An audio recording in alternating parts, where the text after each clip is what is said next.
A single decision made in a panic room beneath Wall Street in 1907 prevented the complete collapse of the American financial system. The man who made that decision wasn't elected, wasn't appointed by any government, and answered to no one. He was a banker, and for a few terrifying weeks, he was the closest thing America had to a central bank. His name was John Pierpont Morgan, and he'd been preparing for that moment his entire life.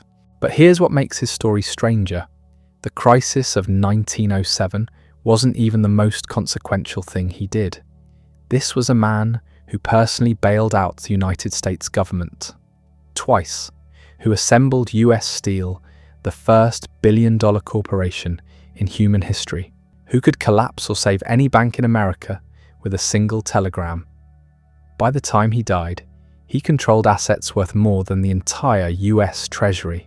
Yet most people today couldn't tell you what he actually looked like, or how he built an empire that reshaped capitalism itself. We're about to trace that path from beginning to end. From a sickly boy in Hartford, Connecticut, to the most powerful private citizen in American history. This is the complete life of J.P. Morgan. April 17th, 1837. Hartford, Connecticut. A boy is born who will one day hold the fate of nations in his hands. But right now, he's just struggling to breathe. Junior Spencer Morgan and Juliet Pierpont Morgan named their firstborn son John Pierpont Morgan after Juliet's father. The family called him Pierpont. The child was frail, prone to illness, and would spend much of his youth confined to bed while stronger boys played outside. This wasn't the obvious beginning of a titan. Hartford, in 1837, was a city of about 10,000 people, prosperous by the standards of the time, but hardly a metropolis. The Morgan family occupied a comfortable position in the upper middle class. They weren't wealthy by the standards of the merchant princes who dominated Boston and New York, but they weren't struggling either. Junius Morgan ran a dry goods business inherited from his own father. He was methodical, conservative, intensely focused on reputation and creditworthiness. These weren't exciting qualities. They were the qualities that built fortunes slowly, carefully, without flash or drama. The elder Morgan believed in compound interest, both financial and social. Every transaction, every handshake, every promise kept was an investment in future trust. Young Pierpont absorbed these lessons before he could articulate them. He watched his father conduct business in their home, observed the careful weighing of decisions, learned that a man's word was currency more valuable than gold, because gold could be stolen or lost, but reputation, once destroyed, could never be fully recovered. The boy was sick often. Scarlet fever nearly killed him. He suffered from mysterious rashes and ailments that doctors couldn't explain. Modern medicine might diagnose some form of autoimmune condition. In 1840s Connecticut, they just called him delicate. He spent long stretches indoors, reading while other children played. This isolation did something to him. It made him observant, patient. It taught him to think several moves ahead. Because he couldn't rely on physical strength or endurance, there was one condition that marked him visibly, permanently.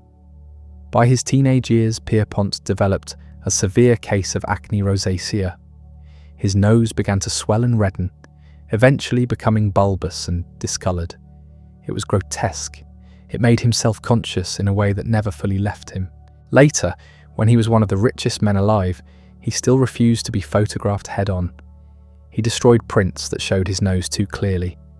This wasn't vanity in the conventional sense. It was the permanent wound of a boy who learned early that the world judges you by appearances, and sometimes those judgments are cruel. But his mind was sharp, frighteningly sharp. By age 10, he could calculate complex interest rates in his head. He understood market mechanisms that confused adults. His father noticed, and his father began to make plans. In 1848, when Pierpont was 11, something happened that would reshape the family's trajectory entirely.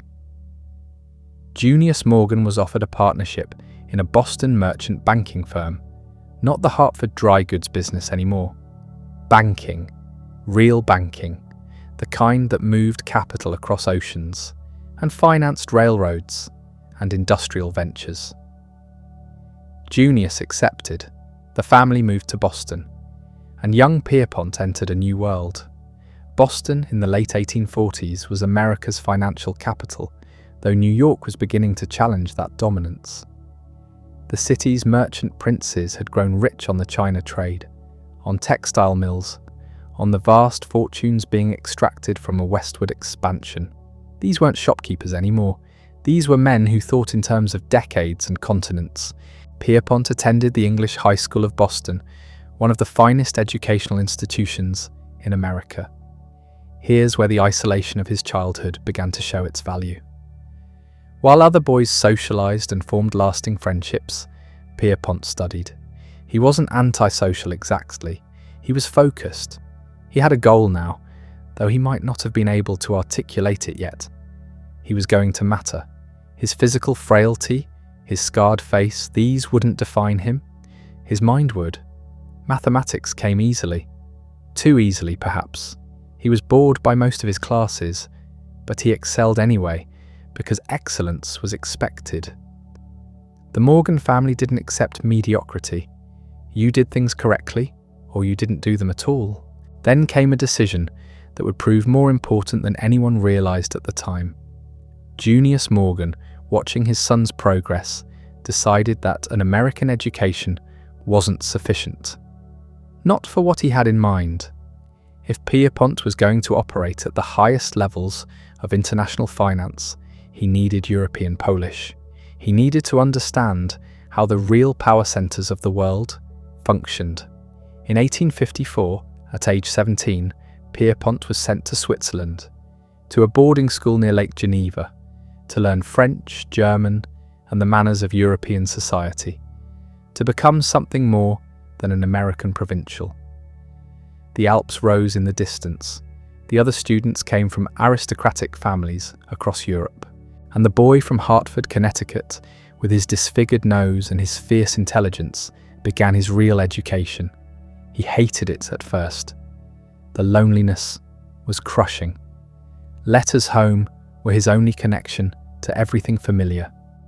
But slowly, something shifted. He began to see what his father had seen, that the world was larger than Hartford, larger than Boston, larger even than America. That capital flowed across borders like water, and the men who controlled those flows controlled everything else. He learned languages with the same methodical intensity he'd applied to mathematics. French became fluent, then German.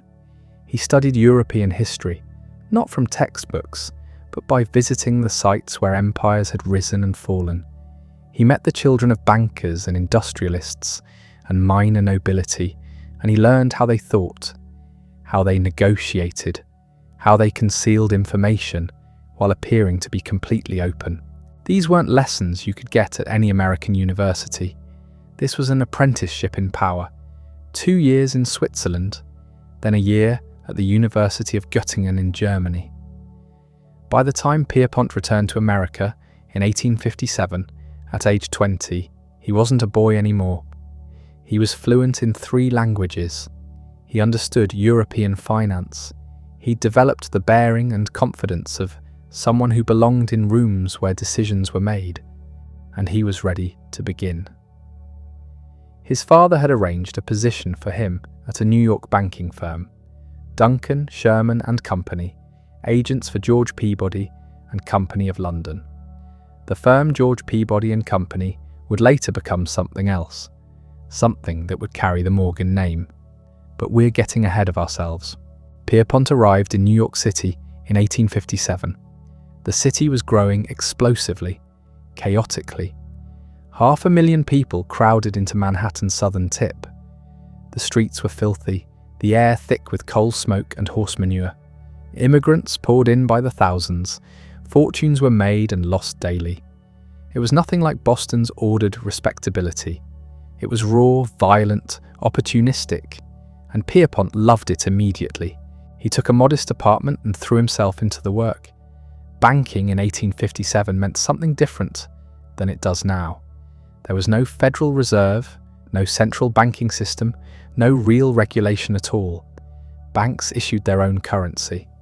A dollar from one bank might trade at 90 cents on the dollar from another, depending on reputation and reserves. It was a wild, dangerous system that rewarded the shrewd and destroyed the careless. Pierpont learned to read the subtle signals that meant a firm was overextended, that a railroad was about to default, that a merchant's paper was worth less than face value. He learned to move quickly when opportunity appeared, because opportunity never waited. And he learned something else, something that would define his entire career. He learned that in a crisis, information is everything. The man who knows first wins. The man who knows and acts decisively can reshape entire markets. Fear and greed drive everyone else. But the man who remains calm, who thinks clearly while others panic, that man can do anything. This lesson would be tested sooner than he expected. In August of 1857, the Ohio Life Insurance and Trust Company failed. It was one of the largest financial institutions in the country, and it collapsed without warning. The failure triggered a cascade. Other banks, other trust companies, they all started falling. Credit dried up. Businesses couldn't get loans. Railroads defaulted. Within weeks, the entire American economy was in free fall. It was called the Panic of 1857, and it was the worst financial crisis America had experienced up to that point. Banks shut their doors, depositors lost everything, unemployment soared, and in the middle of this chaos, a 20-year-old clerk named Pierpont Morgan watched and learned. He saw which firms survived and why. He saw how panic spread, how it fed on itself, how a rumor could destroy a perfectly sound institution. He saw how the lack of any central authority made everything worse, because there was no one to stop the bleeding. And he began to understand something that would shape his entire philosophy. Someone had to be the lender of last resort. Someone had to step in when everyone else was running away. That someone would need massive capital, unshakable nerves, and the willingness to risk everything on their own judgment. In 1857, that someone didn't exist in America, but Pierpont was beginning to understand what that someone would need to be. The panic eventually burned itself out. The economy recovered, and Pierpont continued his education at Duncan, Sherman and Company, learning the mechanics of international finance, building relationships with the European banking houses that could move capital across the Atlantic. Then in 1858, something happened that would change everything. His father, Junius Morgan, was offered a partnership in George Peabody and Company, the prestigious London banking house. Not just a partnership, effective control of the firm. Peabody was aging and wanted to retire. He'd been looking for the right man to take over, and he'd found him in Junius Morgan. Junius accepted. He moved to London, and suddenly the Morgan family had a foothold in the very centre of global finance. London in 1858 was to the world what New York would later become. It was where empires were financed, where the gold standard was maintained, where the real decisions were made. And now the Morgans were there, positioned at the heart of it all. This created an opportunity. Father in London, son in New York, a bridge across the Atlantic, a way to move capital, information, and influence between the two most important financial centres in the world. All they needed was their own firm in New York, a Morgan firm answering to no one else. In 1860, at age 23, Pierpont took the leap. He left Duncan, Sherman and Company and opened his own office, J. Pierpont Morgan and Company, a one-man operation in a rented room at 54 Exchange Place in Lower Manhattan. No partners, no staff initially, just a young man with a desk, ambition, and a direct line to one of London's premier banking houses. It was a gamble. He had no established reputation in his own name. He had his father's support, but that could only take him so far. He would have to prove himself, and the timing couldn't have been worse. The country was about to tear itself apart. In November 1860, Abraham Lincoln was elected president. By December, South Carolina had seceded. By February 1861, 6 more states had followed.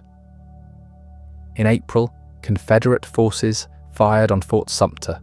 The Civil War had begun, and the American economy was about to be tested in ways that made the panic of 1857 look like a minor disturbance. Everything Pierpont had learned, everything he'd prepared for, was about to be tested in the crucible of the most destructive conflict America had ever faced. And he was about to make decisions that would haunt him for the rest of his life. The war was supposed to be quick. Everyone said so. 3 months, maybe 6, a few decisive battles and the rebellion would collapse. The Union had more men, more factories, more railroads, more everything. How could the South possibly win? They were catastrophically wrong. By the summer of 1861, it was clear this would be a long war, a brutal war, an expensive war. And expensive wars create opportunities for men who understand money. Pierpont saw this immediately. Governments at war need everything: weapons, uniforms, food, horses, ships, telegraph wire. They need it now. They need it in massive quantities, and they'll pay premium prices. More importantly, they'll borrow astronomical sums to finance it all. The Union government was desperate. The Treasury was nearly empty. Tax revenue had collapsed as southern states seceded, and the federal government needed to equip an army that barely existed. In April 1861, the Union Army numbered about 16,000 men. By the end of the year, it would need to field hundreds of thousands. Someone would have to finance that expansion. Someone would have to find the capital. And Pierpont Morgan, sitting in his small office in Lower Manhattan, understood that someone could be him. But there was a problem, a moral problem that would define how history remembered him.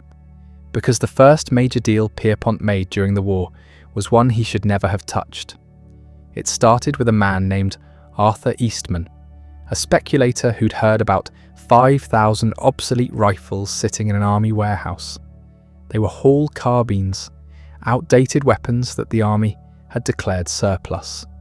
Eastman bought them for $3.50 each, $17,500 total. Then he found a buyer.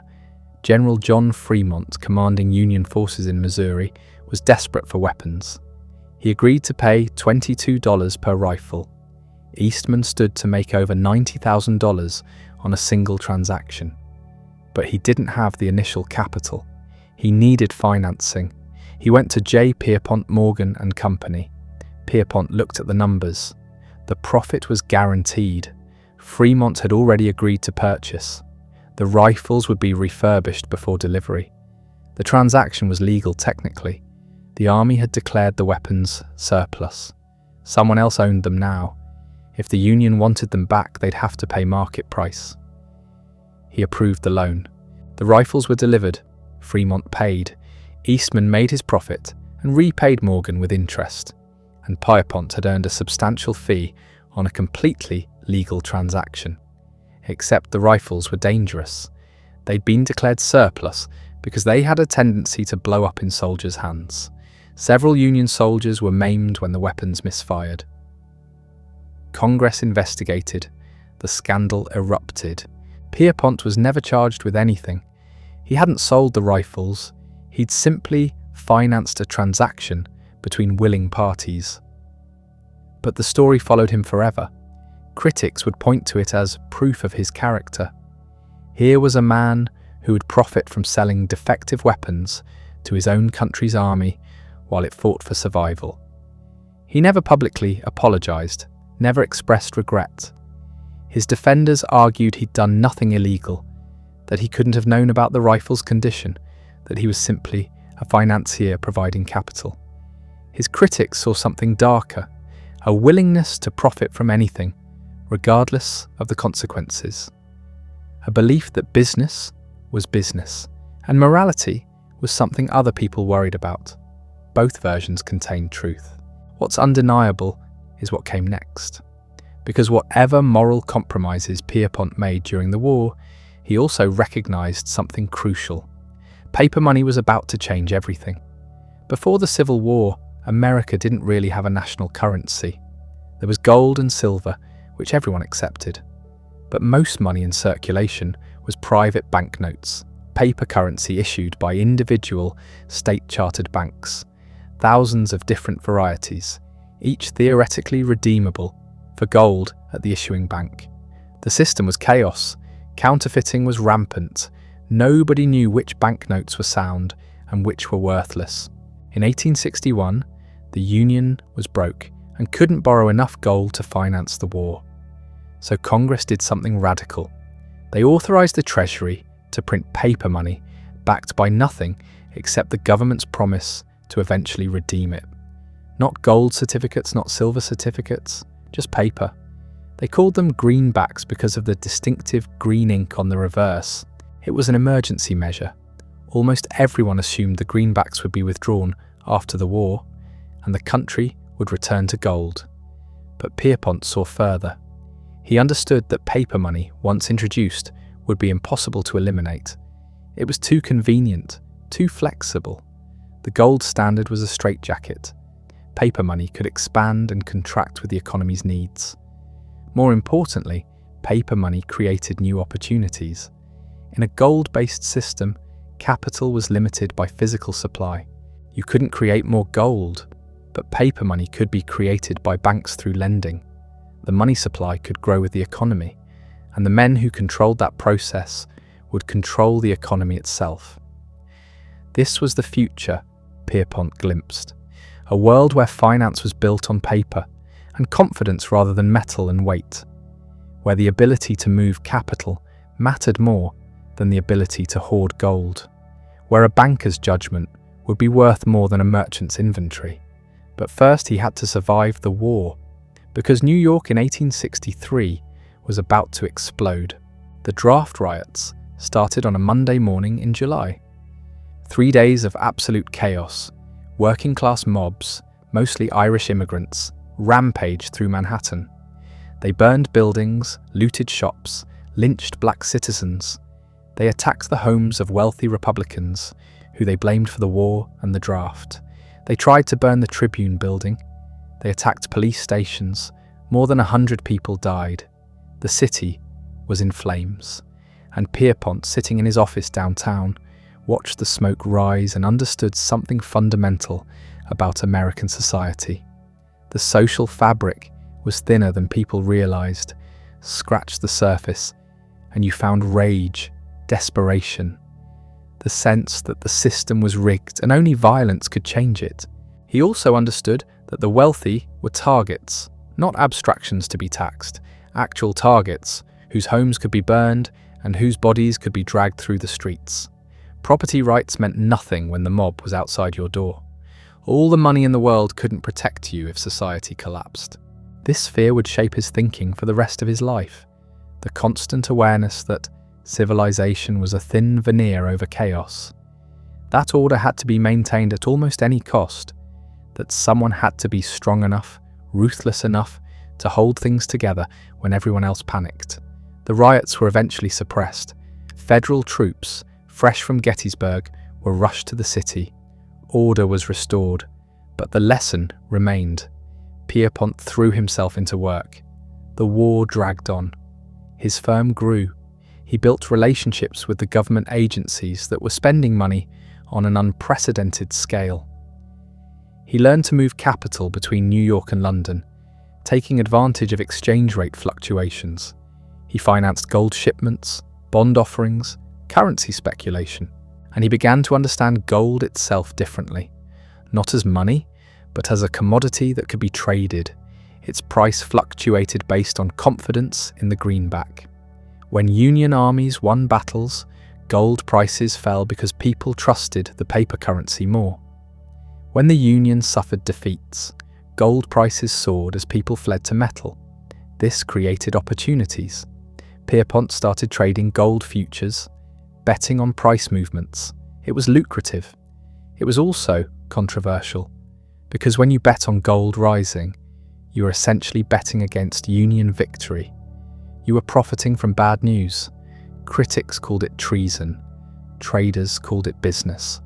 The line between the two was thinner than anyone wanted to admit. In 1864, Pierpont's father arranged a new partnership. Junius had been watching his son's progress and decided it was time to formalize the transatlantic connection. He arranged for Pierpont to partner with Charles Dabney, a respected merchant with strong European connections. The firm would be called Dabney, Morgan and Company. The partnership brought capital, credibility, and Junius's full backing. Pierpont was no longer a solo operator. He was now a partner in a substantial firm with direct links to London. He was 27 years old. Most men his age were still learning the business. Pierpont was already playing at the highest levels. Then the war ended. Lee surrendered at Appomattox in April 1865. Lincoln was assassinated 5 days later. The country was shattered. 600,000 dead. The South destroyed. A constitutional crisis over how to reintegrate the rebel states. And an economy that had been completely transformed by 4 years of total war. Everyone expected a depression. War spending had driven economic growth. Now that spending would stop, factories would close, soldiers would flood the labour market, the greenbacks would be withdrawn, and the money supply would contract sharply. It seemed inevitable that hard times were coming. But something unexpected happened. The economy didn't collapse. It exploded. The war had built infrastructure, railroads, telegraph lines, factories, blast furnaces. All of it remained, ready to be turned toward peacetime production. The Transcontinental Railroad was under construction, linking the coasts. Immigration was surging. The Homestead Act was opening the West to settlement. And the industrial techniques developed during the war, mass production, standardization, vertical integration, were now being applied to civilian goods.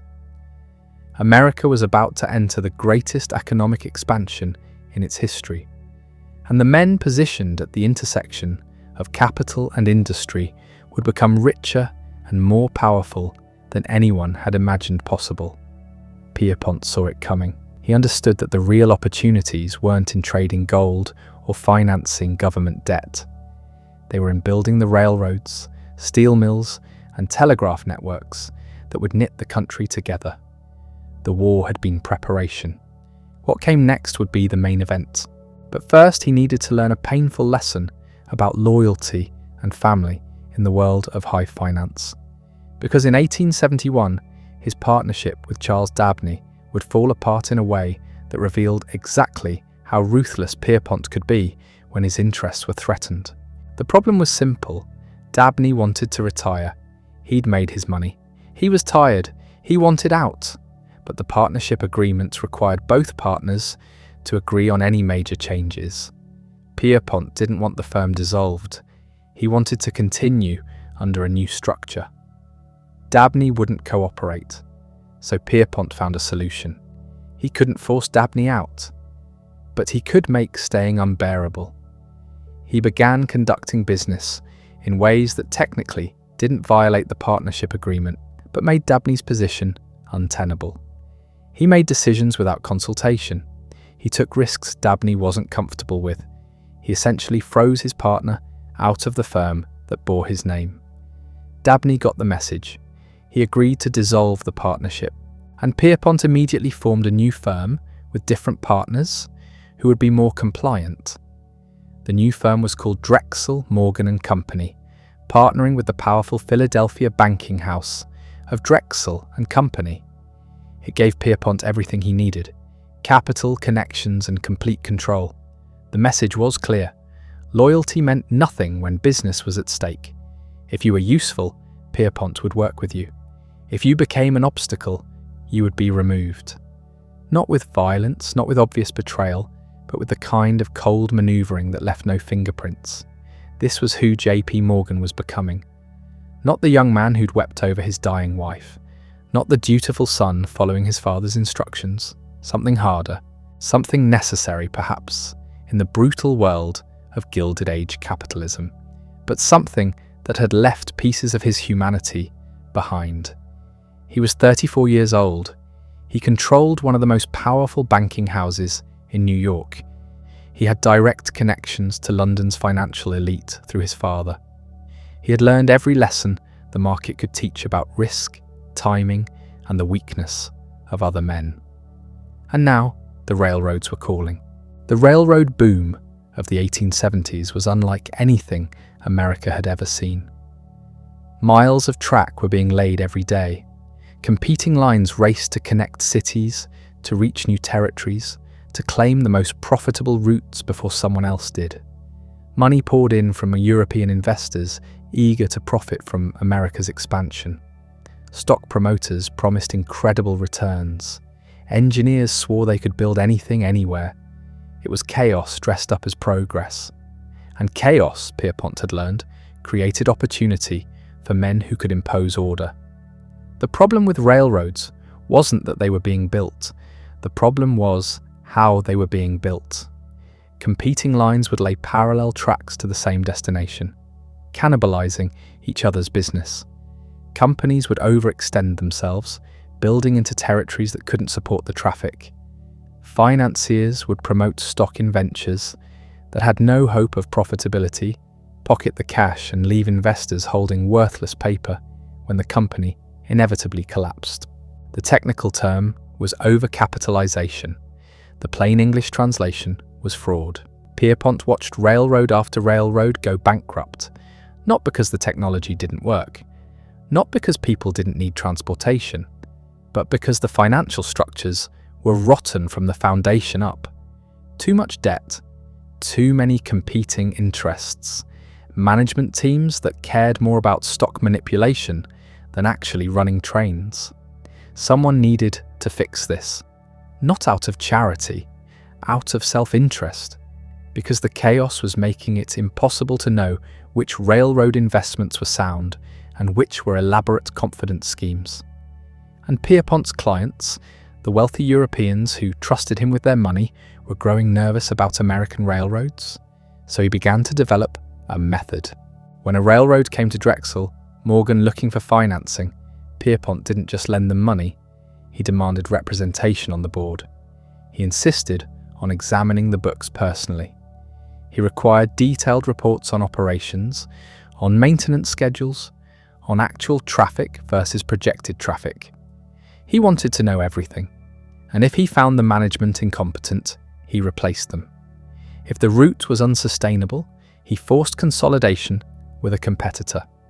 If the debt structure was absurd, he restructured it, even if that meant existing shareholders took losses. The word that would later be used for this was Morganization, the process of bringing a chaotic, mismanaged railroad under control through strict financial discipline and professional management. It sounds almost reasonable when you describe it that way, but Morganization meant something else too. It meant one man, sitting in an office at 23 Wall Street, deciding which companies lived and which died, which executives kept their positions and which were cast aside, which investors got paid and which got nothing. Power. That's what it really meant. The power to reorganize entire industries according to one man's judgment of how they should be run. And Pierpont wielded that power without hesitation. The Albany and Susquehanna Railroad became his first major railroad intervention. It was 1869. Two groups were fighting for control of the line. One faction was led by Jim Fisk and Jay Gould, two of the most notorious stock manipulators of the era. The other was led by local interests who wanted to keep the railroad independent. The battle turned violent, literally. Gould hired armed men to seize the railroad's property. The opposition hired their own thugs. There were fistfights, there were shots fired. It was lawless.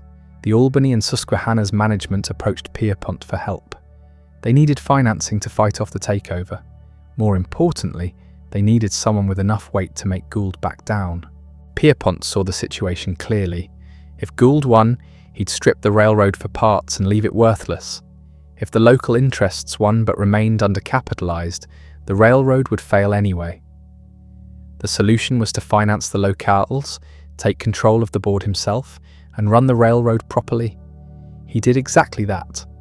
Gould, facing both financial and legal opposition, withdrew.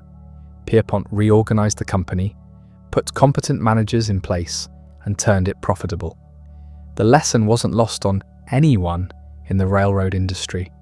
If you wanted capital, if you wanted stability, if you wanted protection from the various sharks and swindlers circling American business, you went to Morgan, but you paid for it, not just in interest on loans, in autonomy, in control, in accepting that from now on, your company answered to 23 Wall Street.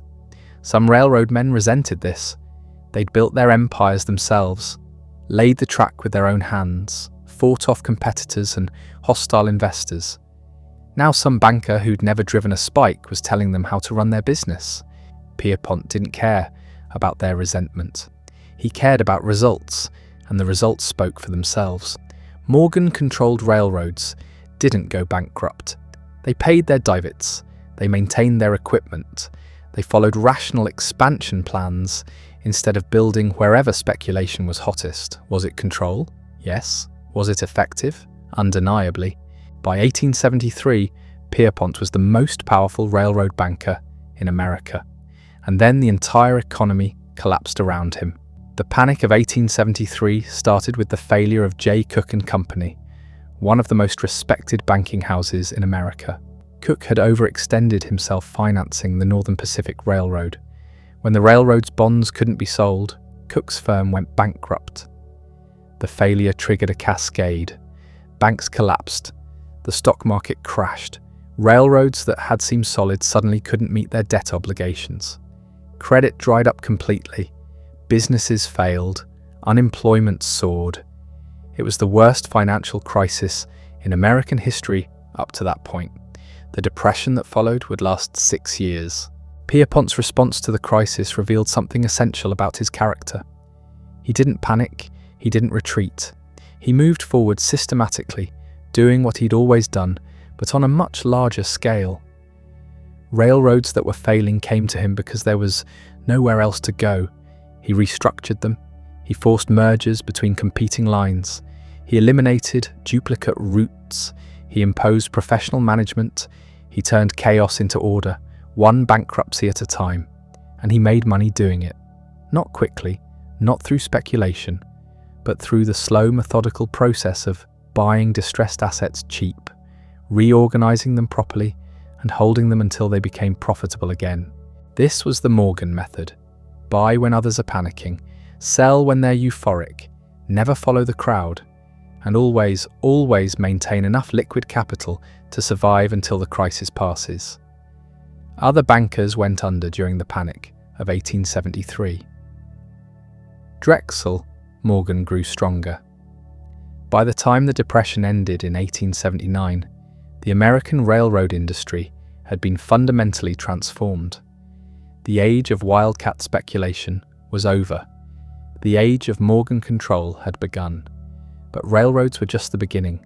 Pierpont was starting to see the same patterns in other industries: steel, electricity, shipping.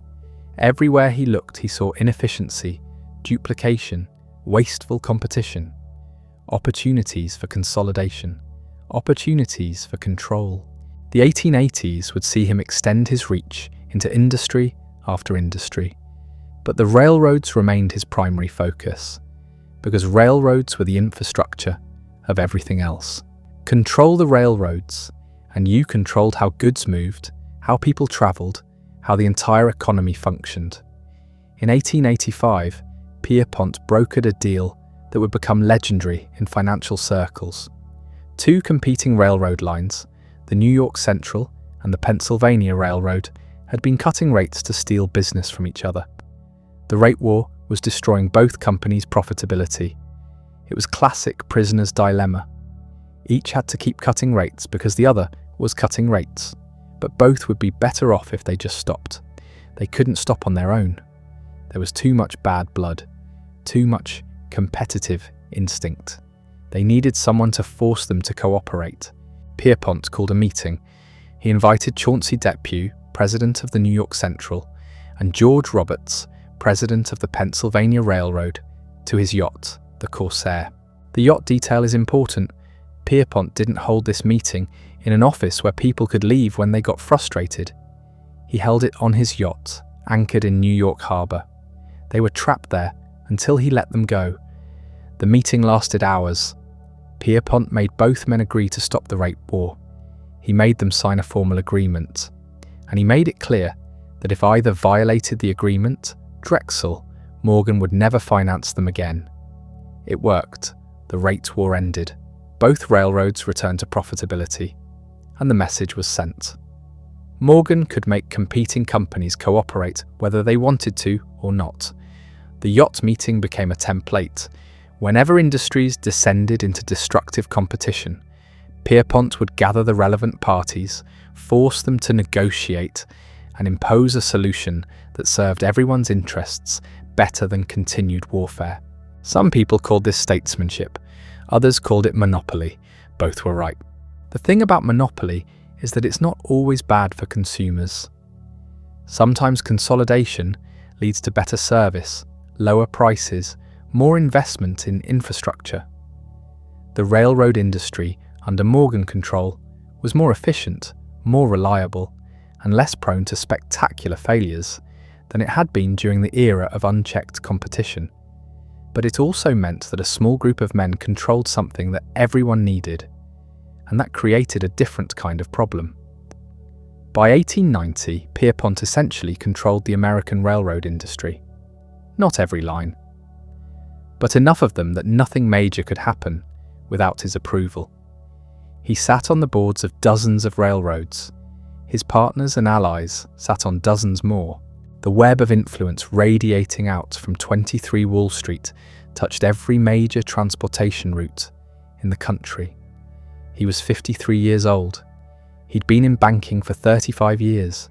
He'd survived panics, wars, depressions.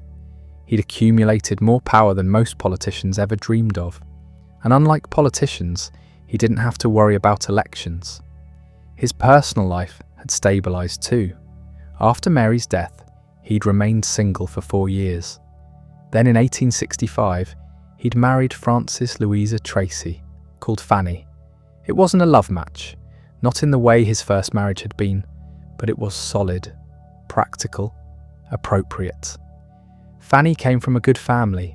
She understood the social requirements of being married to a rising financier. She gave him 4 children, 3 daughters and a son. The marriage worked because both parties understood what it was: a partnership, an arrangement that served their mutual interests. Pierpont wasn't cruel to Fanny. He provided generously, but he also maintained separate lives. He travelled constantly. He spent weeks, sometimes months, away from home. And Fanny learned not to ask too many questions about what he did during those absences, because Pierpont had discovered something about himself.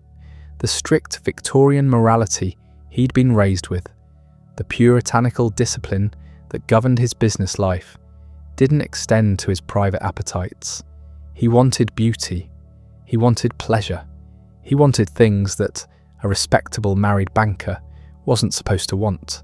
So he kept 2 lives running in parallel: the public Pierpont, dignified and proper, and the private Pierpont who collected art, entertained actresses, and spent lavishly on whatever caught his attention. The art collection started almost accidentally. He was in Europe on business in the 1870s. He visited museums. He met dealers. He discovered that he had an eye for quality. More importantly, he discovered that owning beautiful things gave him pleasure in a way that owning banks did not. So he started buying paintings, sculpture, rare books, manuscripts, decorative objects, anything that struck him as exceptional. He didn't buy to invest. He bought because he wanted to own beautiful things, because he wanted to be surrounded by them. The collection grew and grew. By the 1890s, he was spending more on art than most people made in a lifetime. His New York mansion became a private museum. His London apartment overflowed with treasures. He was, without trying to be, becoming one of the world's great collectors. But the art was a release, not the centre of his life. The center remained power. And in 1892, that power would be tested in a way that would define his legacy forever. Because Thomas Edison needed money to keep his electric company alive, and the only man who could provide it was waiting at 23 Wall Street. Edison had a problem. Several problems, actually, but they all boiled down to money. His electric company was burning through cash faster than it could generate it. Building power stations, stringing wires, manufacturing equipment, all of it cost a fortune. And his investors were getting nervous. The company needed restructuring. It needed capital. It needed someone who could organize the chaos into something that actually made business sense. There was only one man in America who could do that. So in 1892, Edison's people came to Pierpont Morgan. What happened next would become one of the most controversial deals in American business history. Morgan looked at Edison's operation and saw what he always saw: inefficiency, duplication, waste, multiple companies doing overlapping things, no central control, no unified strategy. It was a mess, but underneath the mess was something valuable. Electric power was the future. Anyone could see that. The question was who would control it. Morgan decided it would be him. He engineered a merger. Edison General Electric would combine with its main competitor, Thomson Houston Electric Company. The new entity would be called simply General Electric. It would dominate the electrical industry, the same way Morgan's railroad combinations dominated transportation. There was just one problem: Edison himself.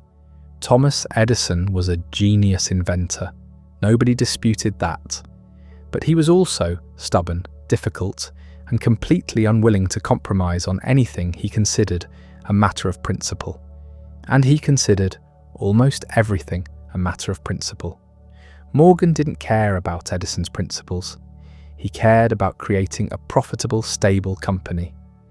So when the merger was finalized, Edison discovered something that shocked him. His name was being removed from the company. Edison General Electric would become just General Electric. Edison was furious. He considered it a betrayal. He'd built this company from nothing, and now the bankers were erasing him. But Morgan held the money, and in Morgan's world, money meant control. Edison could protest all he wanted. The decision was final. Edison eventually sold his remaining shares and walked away. He'd later claim he was relieved to be free of the business side, that he could return to what he did best, inventing. Maybe that was true, or maybe it was how he made peace with being pushed out of his own company. Either way, General Electric survived and thrived.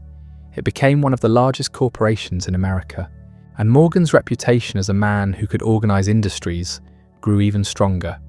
But the General Electric deal was just a warm-up, because in 1893, the entire American economy collapsed, and Pierpont Morgan was about to discover just how much power he really had. The Panic of 1893 started the way these things usually start, with something small that snowballed into catastrophe. A railroad company failed, then another. Banks that had lent to those railroads suddenly faced losses. Depositors panicked and rushed to withdraw their money. Banks failed, more railroads failed. The panic spread. By summer, the stock market was in freefall. Businesses were closing, unemployment was spiking, and the federal government was running out of gold. This last part was the real problem. The United States was on the gold standard. That meant the government had to maintain enough gold reserves to back every dollar in circulation. If the gold reserves fell too low, the dollar would collapse, and people would lose faith in the entire system. By early 1895, the Treasury's gold reserve had fallen to catastrophic levels. President Grover Cleveland was desperate. He'd tried issuing bonds to raise gold. It hadn't worked. The gold kept flowing out of the Treasury faster than it came in.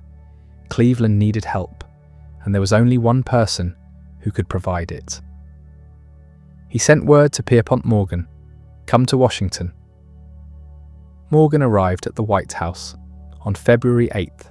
He met with Cleveland and Treasury Secretary John Carlyle. The situation was worse than anyone had publicly admitted. The Treasury had less than $9 million in gold left. One large withdrawal could wipe it out. The government of the United States was hours away from default. Cleveland asked Morgan what could be done. Morgan sat silently for a moment. Then he made an offer that would define his legacy forever. He would personally organize a syndicate to buy government bonds. Not just any bonds, special bonds that could only be purchased with gold. He would raise $65 million in gold. He would deposit it in the Treasury, and he would guarantee that no gold would leave the country for the duration of the crisis. Cleveland was stunned. Could Morgan actually do this? Morgan assured him he could, but there were conditions. The bonds would be issued at a favourable rate. Morgan's syndicate would make a profit, a substantial profit, and Morgan would have complete control over the operation. Cleveland had no choice. The alternative was national bankruptcy. On February 20th, the deal was announced. The Morgan syndicate would provide the gold. The crisis was over. The public reaction was immediate and furious. Morgan was a hero to some. He'd saved the country when the government couldn't save itself. But to others, he was a vulture, a profiteer who'd exploited a national emergency for personal gain. Newspapers attacked him. Politicians denounced him. Populist movements pointed to the deal as proof that bankers controlled the government. Morgan didn't care. He'd done what needed to be done. The profit was beside the point, though he certainly didn't refuse it. What mattered was that the system had been preserved. Order had been maintained. That was always what mattered most to Morgan. Order. But the criticism stung more than he'd admit, because Morgan saw himself as a public servant. Yes, he made money, enormous amounts of it, but he also believed he was serving a larger purpose, stabilizing industries, preventing chaos, maintaining the system that allowed commerce to function. The fact that so many people saw him as a villain genuinely bothered him. Not enough to change his methods, but enough to make him defensive about his legacy. He was 58 years old now, tremendously powerful, tremendously wealthy, and increasingly isolated. He had associates, not friends, business relationships, not genuine connections. His marriage was a formality. His children were grown and distant. His real companions were his art collection and his yacht. The yacht was called Corsair. He'd owned several boats by that name, each one larger than the last. The current Corsair was 300 feet long.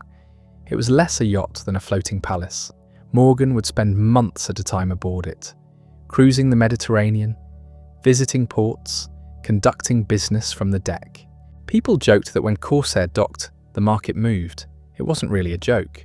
Morgan's movements mattered. His decisions affected millions.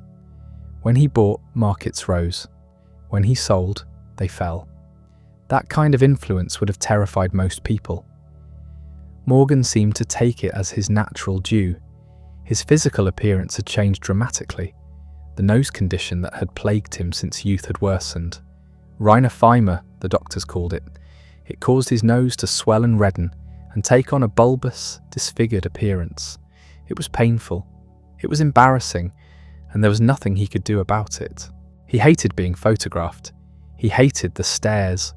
Children sometimes cried when they saw him. Adults tried not to look. He compensated the only way he knew how, by being more commanding, more intimidating, by making sure people focused on his power rather than his appearance. The eyes helped. Morgan had extraordinary eyes, piercing, intense. When he looked at you, you felt it. People who met him remembered those eyes long after they'd forgotten everything else about the encounter. But beneath the intimidating exterior was something else. A man who collected art because it moved him, who spent hours in museums, who could discuss Renaissance painting with genuine knowledge and passion, who wanted to be remembered for more than just making money. In 1896, he began planning something that would define that legacy.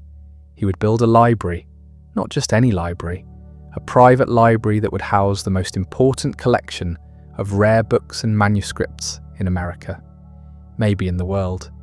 He started acquiring material, medieval manuscripts, Shakespeare folios, Gutenberg Bibles, letters from famous figures, historical documents, anything rare, important, or beautiful. The collection grew rapidly. His agents scoured Europe. Dealers brought him treasures. He bought entire collections at once. The library building itself would come later. For now, the books filled rooms in his mansion. But Morgan knew what he was building. It would be his monument, the thing that outlasted the banks and the deals and the market manipulations, beauty and knowledge preserved for future generations. The irony was perfect. The man who represented raw capitalism, who'd been attacked as a robber baron and a plutocrat, wanted to be remembered as a patron of culture. It wasn't entirely self-serving. Morgan genuinely loved these objects. But he also understood legacy, and he knew that Rockefeller would be remembered for Standard Oil. Carnegie would be remembered for steel. He wanted to be remembered for something more than money, but business wouldn't let him retreat into aesthetics.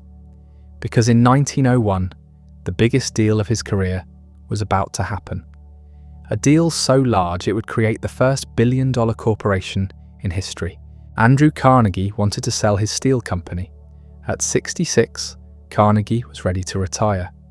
He wanted to spend his remaining years giving his money away, but he wanted full value for his life's work. And full value, Carnegie calculated, was $480 million. It was a staggering sum, more than the annual budget of the federal government. But Carnegie Steel Company was worth it. It was the most efficient, most profitable manufacturing operation in the world. Whoever controlled it would dominate American industry. Morgan wanted it, not for himself, for a new creation, a steel trust that would combine Carnegie's company with several others, a super corporation that would control every aspect of steel production, mining, transportation, manufacturing, everything. He sent word to Carnegie, "Name your price." Carnegie wrote the number on a piece of paper and handed it to Morgan. 480 million. Morgan looked at it for less than a minute. Then he said the words that would create US Steel. "I accept." The negotiations that followed were surprisingly brief. Carnegie trusted Morgan to be fair. Morgan trusted Carnegie to be honest about the company's value. Within weeks, the deal was done. US Steel Corporation was born. Capitalized at $1.4 billion, the first billion-dollar corporation in human history. Morgan had reached the apex. He was 64 years old. He controlled more wealth than most nations. His power was absolute. When he spoke, industries listened. When he acted, markets moved. He was, in every meaningful sense, the most powerful private citizen in America. But power has limits, even Morgan's power, and those limits were about to be tested by a man who was everything Morgan was not. Young, energetic, idealistic, and absolutely convinced that men like Pierpont Morgan were a threat to democracy itself. His name was Theodore Roosevelt, and in September 1901, an assassin's bullet would make him President of the United States. Theodore Roosevelt had been vice president for exactly 6 months when an anarchist shot William McKinley at the Pan American Exposition in Buffalo. 8 days later, McKinley died. Roosevelt was 42 years old, the youngest president in American history, and he had plans. Morgan learned the news while on vacation. His first reaction was alarm. Roosevelt was unpredictable. He talked about trust busting and corporate regulation.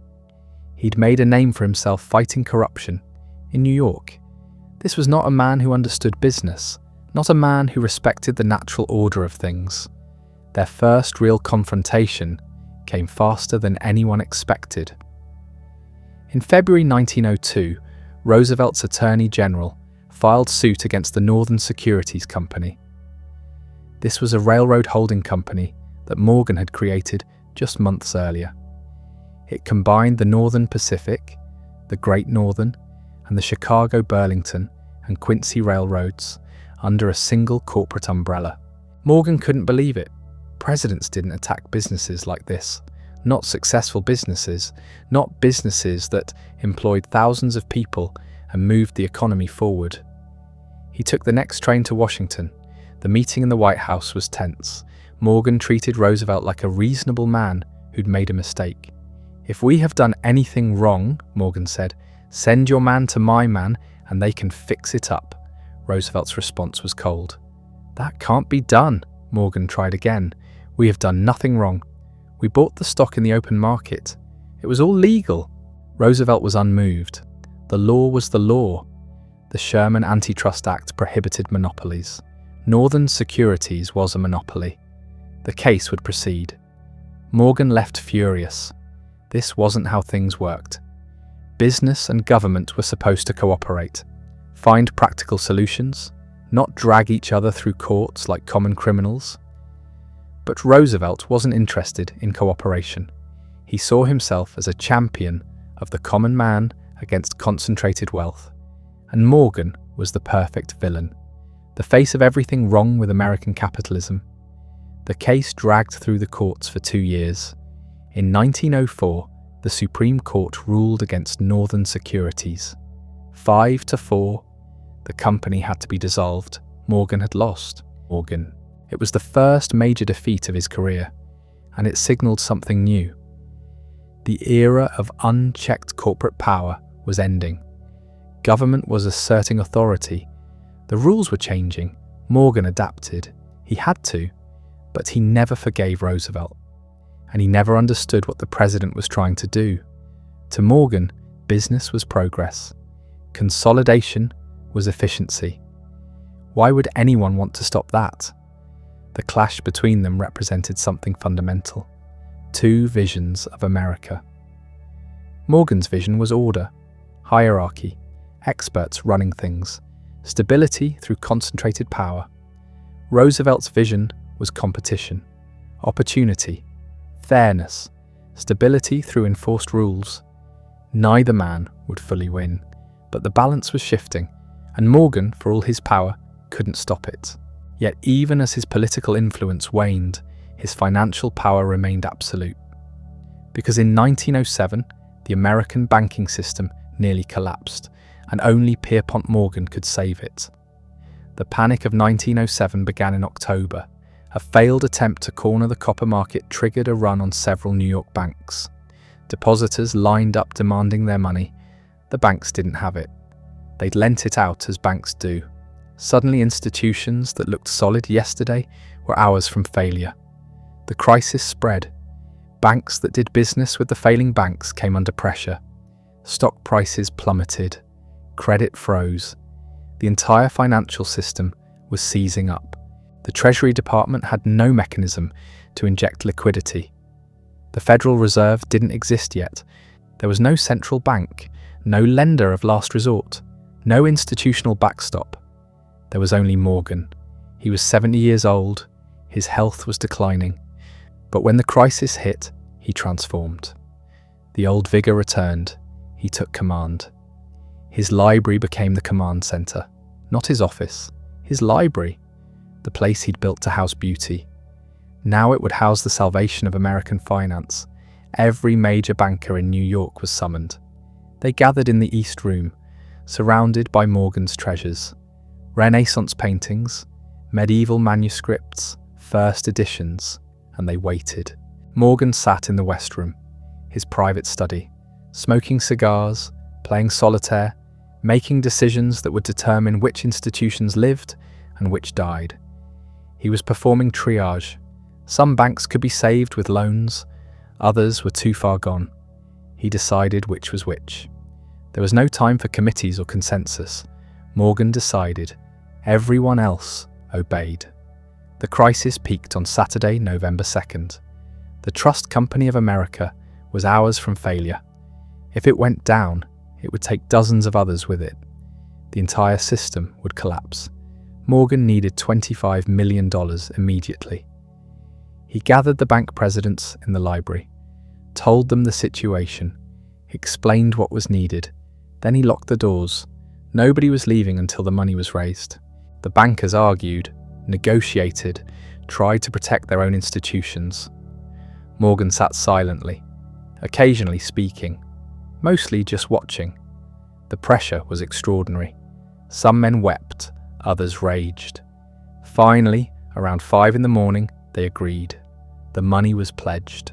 Morgan unlocked the doors. The Trust Company of America was saved. The panic ended. The press called him a hero, the savior of American finance. Congress talked about giving him a medal. He'd prevented a depression through sheer force of will. But others asked a different question. Why should one man have this much power? Why should the stability of the entire economy depend on a single private citizen's decisions? Morgan had proven his value, but he'd also proven the danger. The system was too fragile, too dependent on individuals rather than institutions. The Federal Reserve would be created 6 years later, partly in response to what happened in 1907, partly to ensure it never happened again. The age of the financial titans was ending. The age of bureaucratic institutions was beginning. Morgan wouldn't live to see the full transition, but he understood what was happening. His kind of power was becoming obsolete. He spent his final years increasingly focused on his art collection.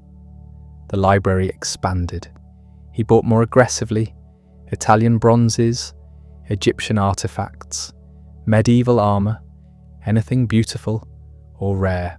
In 1913, he traveled to Europe one last time. He wanted to see the treasures there, visit dealers, acquire more pieces. He was 75 years old and visibly failing. Friends urged him to stay home. He ignored them. Rome, Egypt, traveling constantly, buying constantly, as if he could somehow outrun what was coming. His health deteriorated rapidly. By March, he could barely walk. His family rushed to Italy to bring him home, but Morgan never made it back to America. On March 31st, 1913, in a hotel room in Rome, Pierpont Morgan died. He was 75 years old. He'd shaped American capitalism for half a century, created industries, saved the economy, built an empire. The estate was valued at $68 million, less than people expected, much less than Rockefeller or Carnegie. Where had the money gone? The art collection. It was worth more than his entire financial holdings. He'd transformed personal wealth into cultural legacy. The Morgan Library opened to the public in 1924.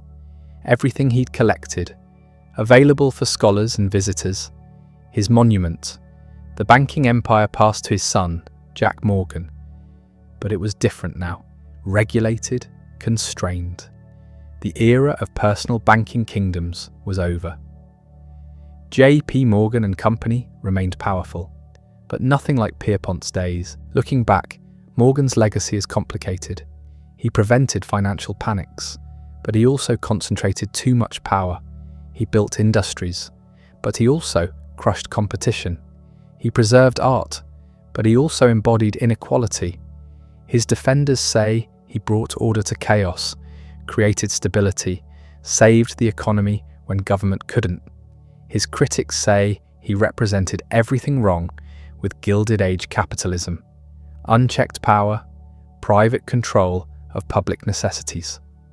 Wealth concentrated in too few hands. Both views are correct. Morgan was neither hero nor villain. He was something more interesting. A product of his age, a man who understood how to use power and wasn't afraid to use it, for better and worse. The world he created didn't last. Government regulation, central banking, antitrust enforcement, all of these limited what future Morgans could do. The Federal Reserve replaced the need for one man to save the system, but his influence persists. The banks he founded, the companies he created, the industries he shaped, these didn't disappear. They evolved, became institutions rather than personal fiefdoms, but the DNA remains. J.P. Morgan Chase exists today, one of the largest banks in the world. The name connects directly back to the man who stood in his library in 1907 and decided which institutions would survive. The continuity is real. More broadly, Morgan represents a question America still hasn't fully answered. How much power should private citizens have? Where's the line between beneficial leadership and dangerous concentration of authority? He lived in an era when that question wasn't asked seriously. Power went to those who could seize it and use it effectively. Morgan did both better than almost anyone. The Panic of 1907 proved his value, but it also proved the problem. One man shouldn't be that essential. One man shouldn't have that much control. Good systems don't depend on individual genius or virtue. They depend on institutional structures that work regardless of who's in charge. Morgan never fully grasped this. He believed in personal leadership, strong men making hard decisions, order imposed from above by those capable of imposing it. The idea that systems could replace individuals seemed absurd to him. His entire career was built on being irreplaceable, the only man who could put together the steel trust, the only man who could stop a panic, the only man with the vision and courage to reshape entire industries. And he was right. In his era, he was irreplaceable, but his era ended, and the institutions that replaced him proved more durable than any individual could be. The Morgan Library still stands, the art collection intact. You can visit today. Walk through the rooms where the bankers gathered during the panic. See the desk where he made decisions that shaped America. Touch the books he collected. It's beautiful, genuinely beautiful. The kind of beauty that money alone can't create. It requires taste, knowledge, a genuine love of craft and history. Morgan had all of that. But standing in those rooms, surrounded by treasures, you can't escape the question, what was the cost? Not just in dollars, but in the power he wielded, the competition he crushed, the control he exercised over the economy. Was it worth it? The beauty for the power? The stability for the concentration of authority? The order for the inequality? Morgan would have said yes without hesitation. He believed in hierarchy, in the rule of the capable, in order imposed by strength. The alternative was chaos. His critics would say no just as firmly. Democracy requires limits on private power. Economic justice requires fair competition. No one person should control that much. The truth is probably somewhere between. Morgan's world needed men like him. The system was too primitive for pure institutional solutions. Someone had to decide, someone had to lead. In the absence of government capacity, private leadership filled the void.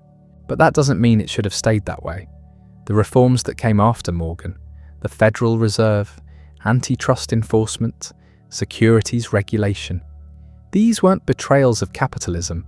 They were improvements, ways to preserve the benefits of market systems while limiting the dangers of concentrated power.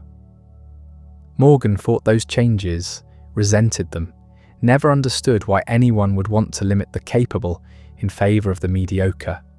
But the changes came anyway, and they worked.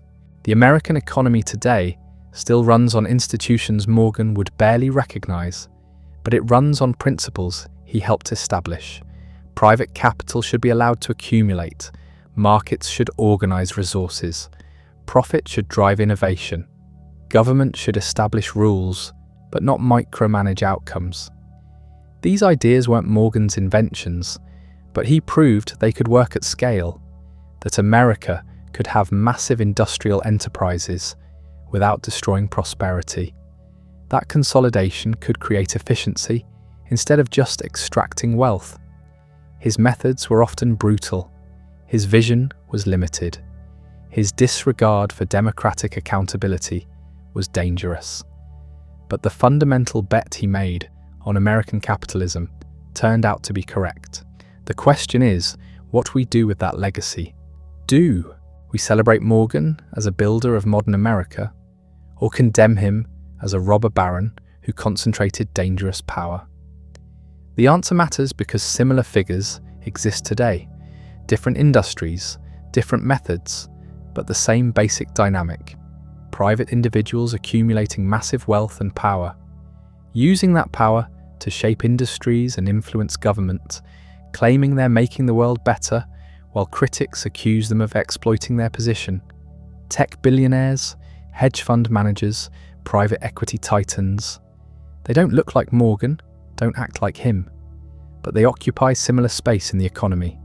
Too big to fail, too powerful to ignore, too useful to simply eliminate. And we still haven't figured out the rules. How much wealth is too much? How much power should any private citizen wield? Where's the line between beneficial innovation and dangerous monopoly? Morgan's era forced those questions. We're still working through the answers. His death in 1913 came at exactly the right moment. Not for him, obviously, but for history. The old world was ending. The world of private bankers as quasi-governmental authorities, the world of trusts and combines and gentlemen's agreements. Within a year, the Federal Reserve opened. Within 5 years, World War I shattered the old international financial order. Within 20 years, the Great Depression destroyed what remained of Morgan's vision of self-regulating capitalism. His son, Jack Morgan, tried to maintain the firm's dominance, but it was impossible. The world had changed too much, government was too strong, markets were too complex. The idea that private bankers could manage the system alone had become obviously absurd. The younger Morgan wasn't less capable than his father. He was simply born too late. The age of financial titans had passed. What replaced it was better in most ways, more stable, more democratic, more accountable to public interest. But something was lost too, the sense that individuals could shape history through force of will and clarity of vision, that great men could build great things without committees and regulations and bureaucratic oversight. Morgan represented the last moment when that was true, when one person's judgment could matter more than institutional process. We don't live in that world anymore. Thank God, most would say. The risks were too high, the inequality too extreme, the potential for abuse too great. But standing in the Morgan Library, looking at the art he collected and the rooms he designed, you can feel the appeal, the grandeur of it, the ambition, the certainty that excellence mattered and that capable people should be allowed to exercise their capabilities without apology. That world is gone. It's not coming back, but its ghost haunts American capitalism. The tension between individual achievement and collective good, between market efficiency and democratic values, between private power and public accountability. Morgan lived those tensions without resolving them. He didn't think they needed resolution. Strong leadership was its own justification. Capable people naturally rose. Weak people naturally fell. The system worked if you let IT work. We know now that's not enough. Markets need guardrails. Power needs limits. Capability alone doesn't justify unlimited authority. But we also know that excessive constraint kills dynamism. That overregulation stifles innovation. That bureaucratic caution can be worse than entrepreneurial risk. Finding the balance is the permanent challenge. Morgan's legacy is that he forced America to confront that challenge. Not by solving it, by making it impossible to ignore. His success proved what private capital could accomplish. His power proved why private capital needed limits. Both lessons matter. Both endure. When he died, the obituaries were massive. Pages and pages in every major newspaper. Tributes from presidents and kings, acknowledgements from competitors and critics alike. Everyone agreed he had been important. No one could quite agree on whether that importance had been good or bad. The funeral at St. George's Church in Manhattan was the social event of the year. Hundreds packed inside, thousands lined the streets. The stock exchange closed for 2 hours in his honor. No individual had ever received such recognition from the financial community.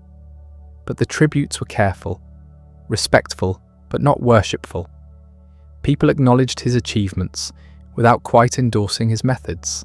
Even his defenders seemed aware that his style of capitalism was ending, that whatever came next would have to be different. The will was surprisingly modest, $70 million, enormous by any normal standard, but surprisingly small for someone who had dominated American finance for decades. Where was the rest? Much of it never existed. Morgan's power came from his position, not his personal wealth, from his ability to mobilize other people's capital, from the trust people placed in his judgment. The actual money he controlled was less than the wealth of lesser industrialists who had simply owned things. This confused people. If Morgan wasn't the richest man in America, how had he been so powerful? The answer revealed something important about finance. Control matters more than ownership. Information matters more than assets. Relationships matter more than balance sheets. Morgan understood this instinctively. He built power through position and judgment and trust, through being the person everyone needed when deals required making or crises required managing. That kin, D of power, can't be inherited, can't be passed down like property. It dies with the person who built it. His son Jack inherited the firm, the name, the connections, but not the authority, not the capacity to move markets through personal decision. That had required a specific historical moment, a gap between industrial complexity and governmental capacity. Morgan filled that gap perfectly. Once the gap closed, the role disappeared. We remember him now mostly through caricature, the face on political cartoons, the symbol of robber baron capitalism, the embodiment of plutocratic excess. That's not entirely wrong. He was excessive. He did concentrate too much power. He did put private interest above public good more often than not. But the caricature misses something. His genuine belief that he was serving the country, his real capacity to make difficult decisions when everyone else was paralyzed by fear or confusion, his actual skill at organizing complex industrial systems. These weren't illusions. They were real capabilities that served real purposes. The fact that he profited enormously doesn't erase the value he created. The fact that he hoarded power doesn't mean that power wasn't sometimes used well. The complexity is the point. Morgan wasn't a hero or a villain. He was a person who embodied the contradictions of his era, the creativity and cruelty of early capitalism, the possibilities and dangers of concentrated power, the benefits and costs of letting markets organize themselves through private leadership. We've spent a century trying to move beyond those contradictions, building institutions to replace individuals, creating rules to limit power, establishing democratic oversight of economic life. The results have been mixed, better in many ways, more stable, more fair, less prone to catastrophic failure, driven by individual misjudgment, but also more cautious, more bureaucratic, less capable of rapid decisive action when circumstances demand it. The 2008 financial crisis showed both sides. The system was complex enough that no individual could understand it all. No modern Morgan could have solved it alone. But the institutions that did solve it, Treasury, the Federal Reserve, Congress, moved slowly and uncertainly. They succeeded eventually, but the process was ugly and the results remained controversial. Would Morgan have done better?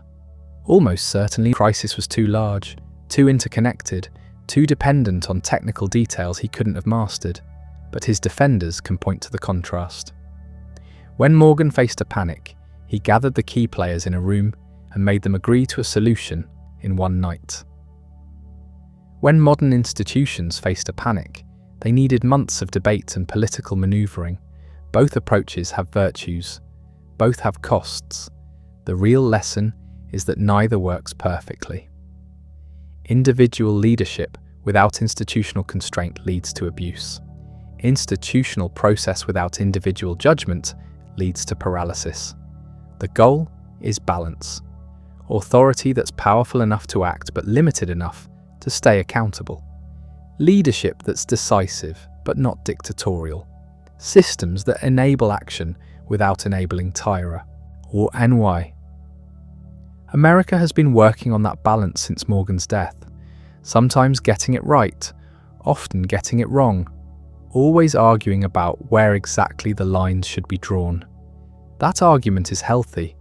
It's how democracy processes difficult questions, but the argument exists because Morgan forced it. His success made individual financial power impossible to ignore. His excesses made institutional limits impossible to avoid.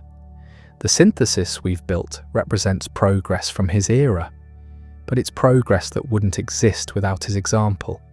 Both the good parts and the bad, the investments that built industries, the manipulations that crushed competitors, the stability that prevented panics, the concentration that threatened democracy. All of it matters. All of it shaped. You can visit his grave at Hartford's Cedar Hill Cemetery. It's surprisingly modest, a simple stone, no grand monument, no attempt to project his importance into eternity. Maybe that was Jack Morgan's choice, a recognition that his father's era had passed and that quiet dignity was more appropriate than ostentatious display. Or maybe it was John Pierpont Morgan's own request, a final acknowledgement that for all his power and wealth and achievement, he was just a person, mortal like everyone else, subject to time and death like everyone else. The stone says simply his name and his dates. Born 1837, died 1913. Nothing about the trusts he formed or the panics he stopped or the industries he built. Just a name and the span of a life. Standing there, you can almost forget the power. The DA, LS, the controversies, the massive impact on American history. He's just someone who lived and died like everyone else.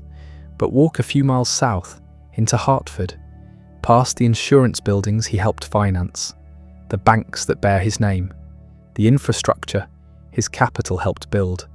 Then you remember, this person shaped the world, made decisions that affected millions, built systems that endured long after his death. The grave is modest, the legacy isn't. It's everywhere, in every corporate structure, every financial institution, every debate about private power and public good. Morgan didn't create American capitalism, but he showed what it could become.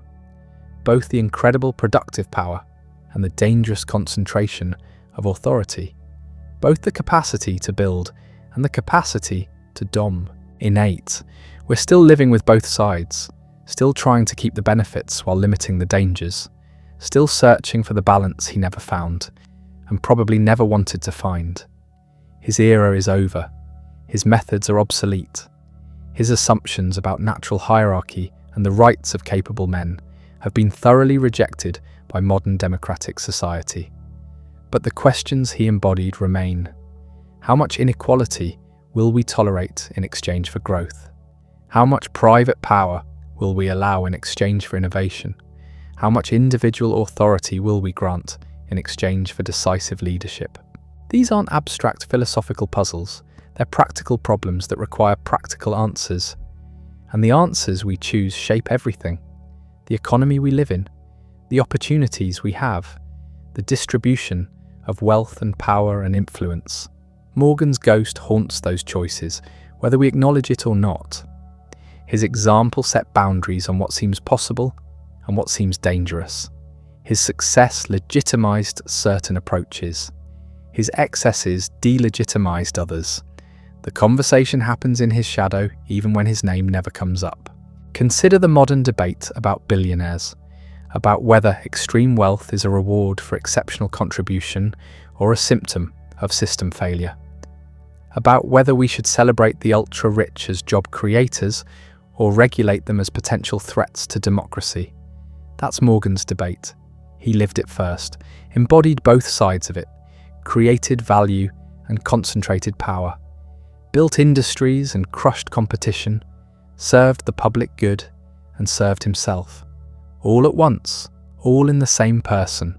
We separated those things after him, created regulations that try to keep the good while limiting the bad, antitrust laws that prevent the trusts he formed, financial rules that prevent the manipulations he practiced, democratic oversight that prevents the private power he wielded. But separation is never perfect. The categories blur. One person's legitimate business success is another person's monopolistic abuse. One person's necessary concentration of capital is another person's dangerous accumulation of power. We argue about where the lines should be because the lines aren't obvious and never will be. Morgan didn't have those arguments. He lived before the categories existed, before anyone had really thought through the implications of what he was doing. He just acted according to what seemed natural to him. Capable men should lead. Wealth should concentrate in capable hands. Power should flow to those who know how to use it. Those assumptions feel alien now, offensive even. We've spent a century building systems that explicitly reject them. Democratic accountability, regulatory oversight, checks and balances designed specifically to prevent any individual from accumulating Morgan-level power. But the rejection happened because of him, because his example made the dangers visible, because his success proved that private power could rival government authority, because his influence demonstrated what happens when one person gets too much control. The regulatory state is his legacy as much as the trust he formed.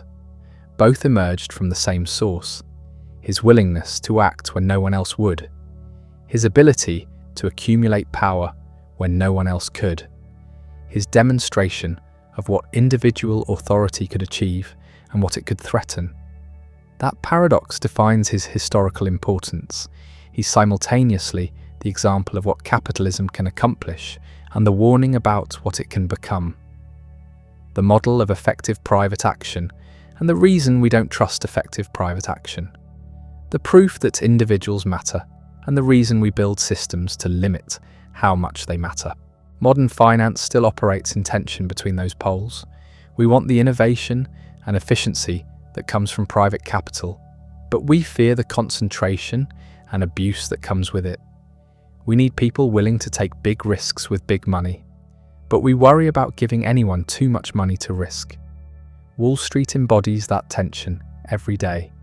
It's both the engine of economic growth and the source of economic instability, both the mechanism for allocating capital efficiently and the site of spectacular failures in allocation, both necessary and dangerous, both productive and predatory.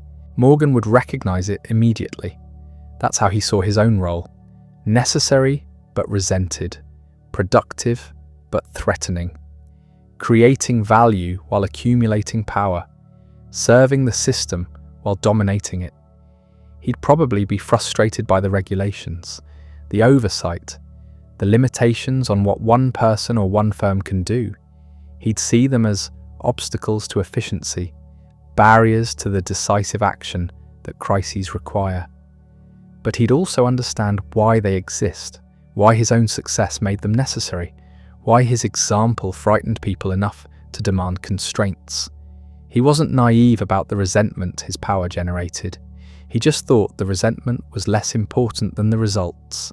That's where he was wrong. Not about the results. His results were real. The trusts he formed did increase efficiency. The industries he consolidated did become more productive. The panics he stopped did end faster than they would have otherwise. But the resentment mattered too. It mattered because democracy doesn't run on efficiency alone. It runs on legitimacy, on the consent of the governed, on the belief that power is being used for everyone's benefit and not just the powerful's benefit. Morgan never really understood that, never saw why people cared so much about how things were done, rather than just what got done. To him, results justified methods, success proved legitimacy, power demonstrated its own right to exist. That worldview died with him. Or rather, it died because of him. Because his example showed why results alone aren't enough, why process matters, why democratic oversight and institutional limits and checks on private power are necessary even when they slow things down. The 20th century built systems based on that recognition, systems that tried to preserve capitalism's productive capacity while limiting its tendency toward concentration and abuse. Systems that accepted some inefficiency in exchange for broader legitimacy. Systems that spread power more widely, even if that meant less decisive action. Those systems worked imperfectly, with constant problems and periodic crises, but they worked better than what came before.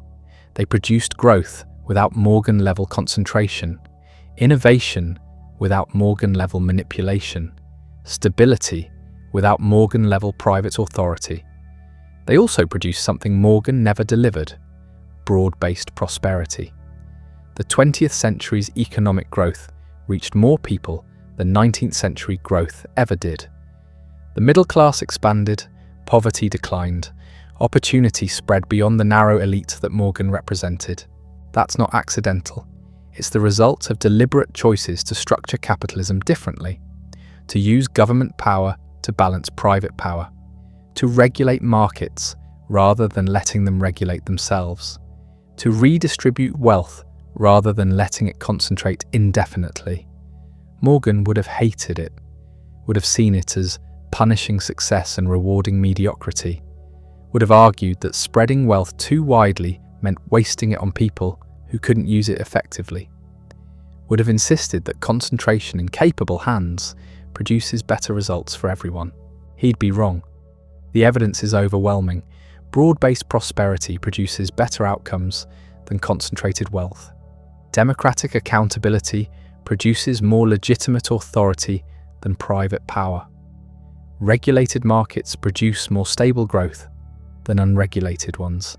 But the evidence exists partly because of him, because his example pushed America to try something different, because his success made the alternatives impossible to ignore, because his power frightened people into building systems that would prevent anyone from accumulating similar power again.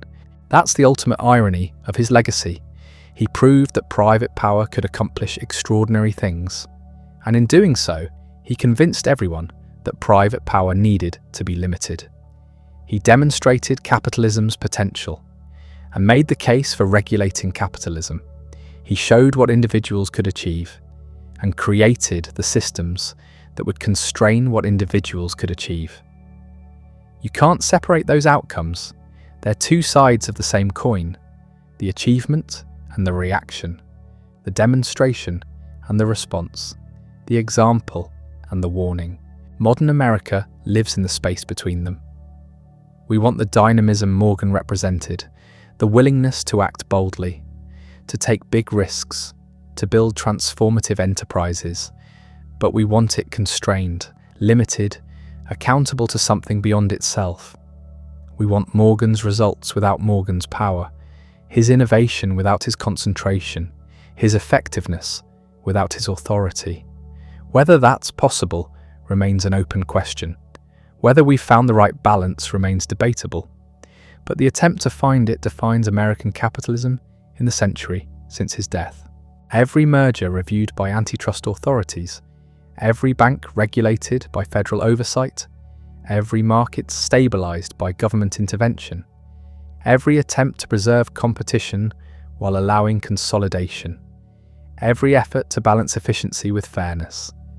All of it traces back to questions Morgan raised by how he lived. Not intentionally. He wasn't trying to prompt a century of regulatory evolution. He was just doing what seemed natural and necessary.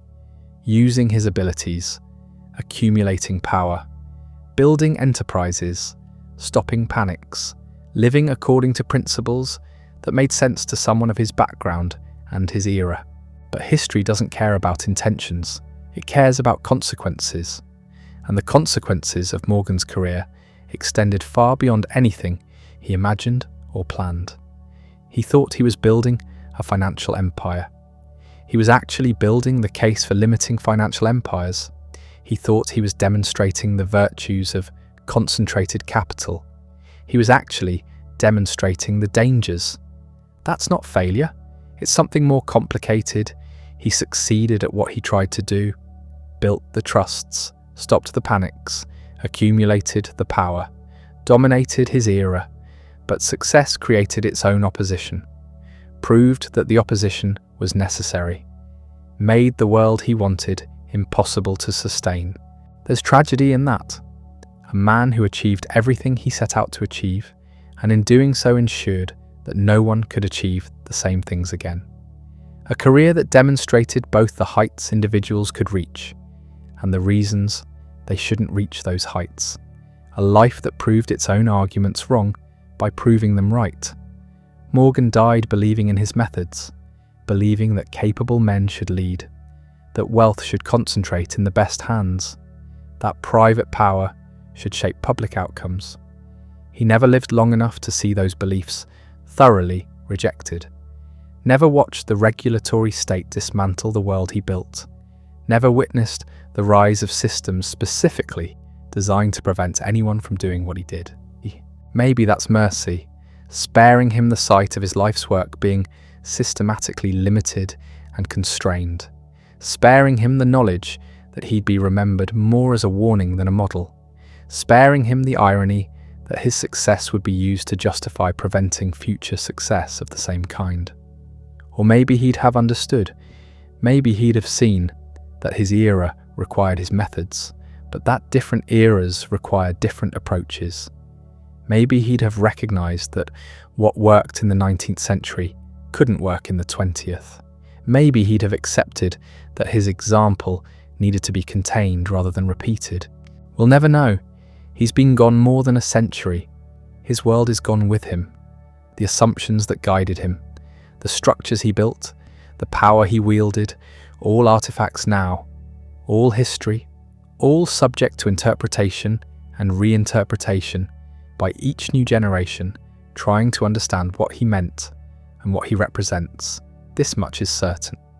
He mattered, changed his world in ways that persist, raised questions we're still answering, demonstrated possibilities and dangers we're still processing. Not a hero, not a villain, something more complicated, someone whose impact exceeded his understanding, whose career became larger than his intentions, whose legacy is both what he built and what we built in response. The grave in Hartford is modest, but the shadow is long, stretching across a century of American capitalism, touching every debate about wealth and power, present in every tension between efficiency and fairness, visible in every attempt to balance private initiative with public good. That shadow won't fade. The questions are too fundamental, the tensions too permanent, the need to find balance too persistent. As long as capitalism exists, as long as individuals can accumulate significant wealth and power, as long as societies must decide how much inequality to tolerate and how much concentration to permit, Morgan's example will remain relevant. Not as an answer. He didn't have the answer.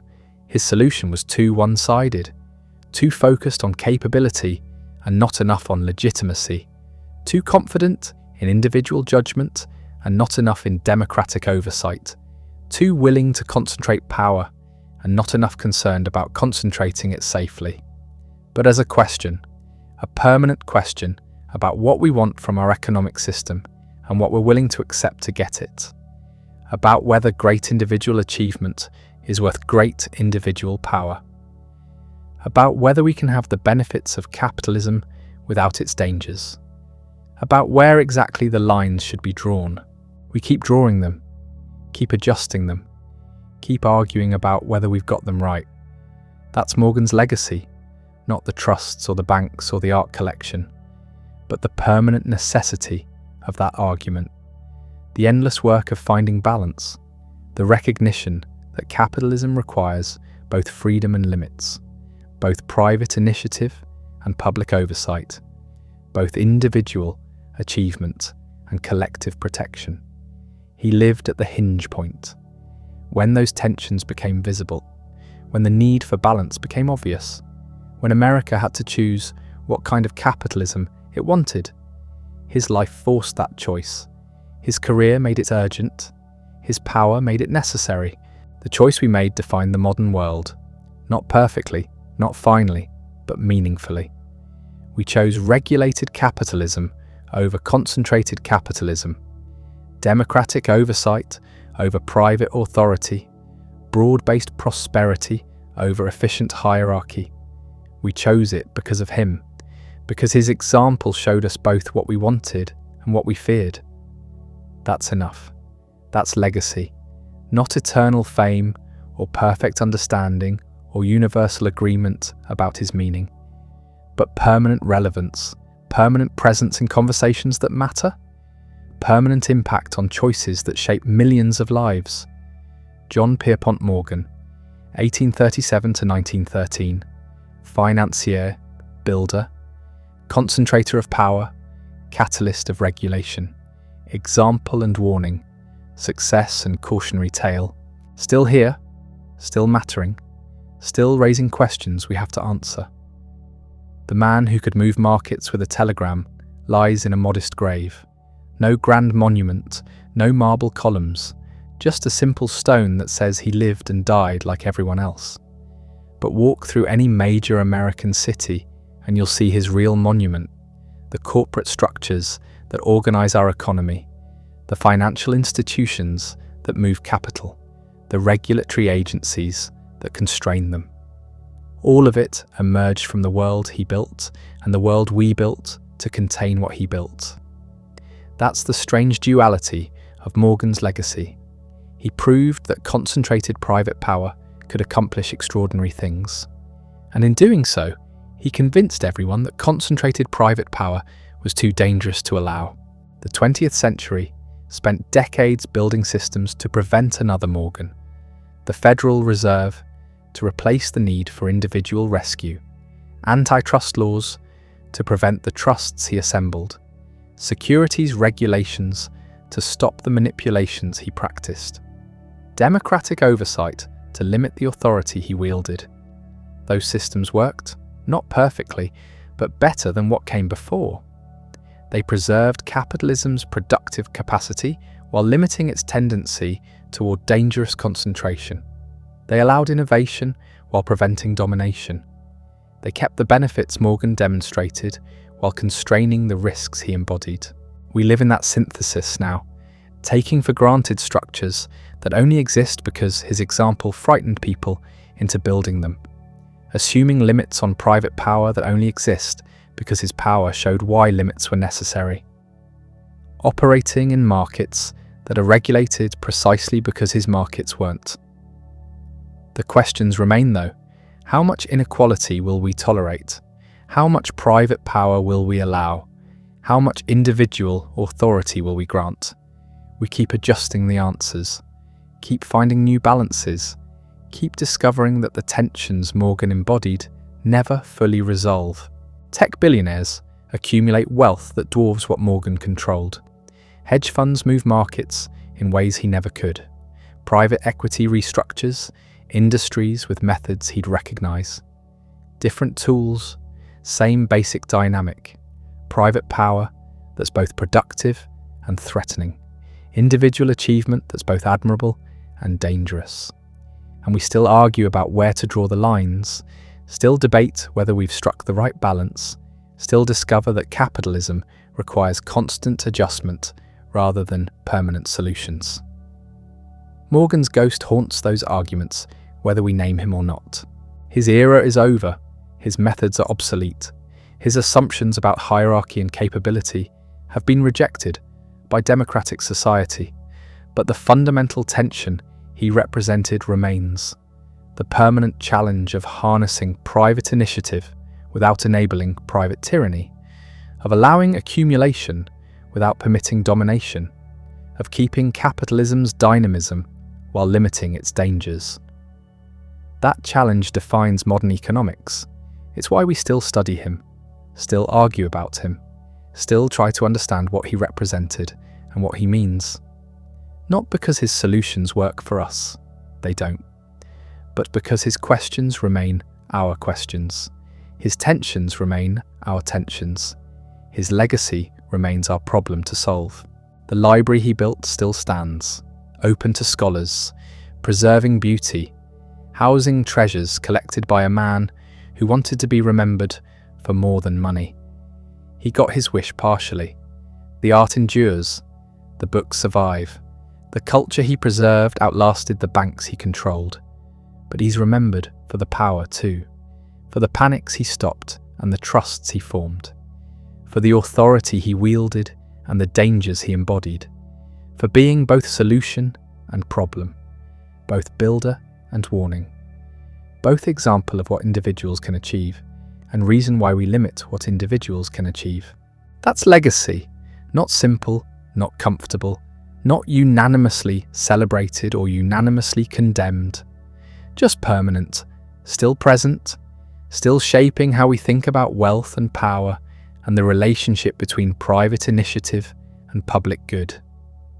The grave in Hartford is modest. The shadow stretches across more than a century, touching every corporate boardroom, every regulatory hearing, every debate about capitalism's future, present in every tension between efficiency and fairness, visible in every attempt to balance what individuals can do with what they should be allowed to do. Morgan didn't solve those tensions. He lived them, embodied them, made them impossible to ignore. That's enough. That's what matters. Not that he had answers, but that he forced us to ask better questions. Not that he built a perfect system, but that his imperfect system showed us what needed changing. Not that he was right, but that he mattered enough that we're still figuring out how to respond to what he did. His methods are gone. His era is finished. His assumptions are rejected, but his impact persists in every structure that constrains private power, in every rule that limits corporate authority, in every system designed to prevent anyone from accumulating the kind of control he once held. That's the ultimate irony. He won by losing, succeeded by proving that success like his needed to be prevented, built an empire that convinced everyone empires like his shouldn't exist, demonstrated what was possible while making those possibilities impossible to repeat. The man is dead. The questions live. The balance he never found remains unfound. The tensions he embodied remain unresolved. The challenge he represented remains our challenge. How to harness capitalism's power without being dominated by capitalism's powerful. How to reward achievement without enabling tyranny. How to build prosperity without building plutocracy. We're still working on it, still adjusting, still learning, still discovering that the easy answers don't work, and the hard answers keep changing. Morgan's shadow reminds us why, because he showed us both what we want and what we fear, both what capitalism can build and what it can threaten, both the promise and the danger. That's legacy, permanent relevance, permanent presence, permanent impact on questions that matter. John Pierpont Morgan, born 1837, died 1913, changed everything, still changing it, still here in every debate about what will allow private power to do and where we'll force it to stop. The work continues, the questions remain, the shadow persists, and somewhere in Hartford, the modest grave marks where a titan rests while his ghost still walks Wall Street, still shapes our choices, still demands we answer what he never could. What kind of capitalism do we want? How much power will we grant? Where exactly will we draw the line between productive achievement and dangerous concentration? We're still deciding, still arguing, still trying to find the balance he never sought, and we've never quite achieved. That's his gift and his curse to us, the permanent necessity of that struggle, the endless work of getting it right.